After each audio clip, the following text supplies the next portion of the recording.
Sonpur Ravidas club परिसर में आरक्षण जन्मदाता छत्रपति साहुजी महाराज को जन्म जयंती पालित हो जाइए। अवसर में मुख्य अतिथि भाव में उलुंडा ब्लॉक शिक्षा अधिकारी अजय लुहा, मुख्य वक्ता भाव में अवसर प्राप्त प्रधान शिक्षक अच्युत छत्र, सम्मानित अतिथि भाव में ललित साहू, सुरेश बाग, मानस सेठ, सरोज प्रधान, अनिल तांडी जोग देइथिले।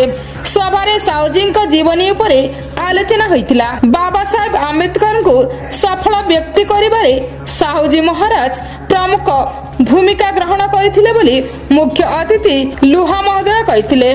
सम्मानित अतिथि ललित साहू महोदय तांको शासन काल समय रे पछुआ वर्ग को आगा को बढ़ाइबारे से प्रमुख भूमिका ग्रहण करथिले बोली आलोचना करथिले। मुख्य वक्ता श्री छत्र महोदय तांको समाज प्रति थिबा कुसंस्कार विरोधी आंदोलन उपरे आलोचना करथिले।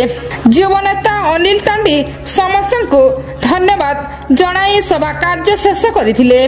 ब्यूरो रिपोर्ट, टॉनिशन टीवी।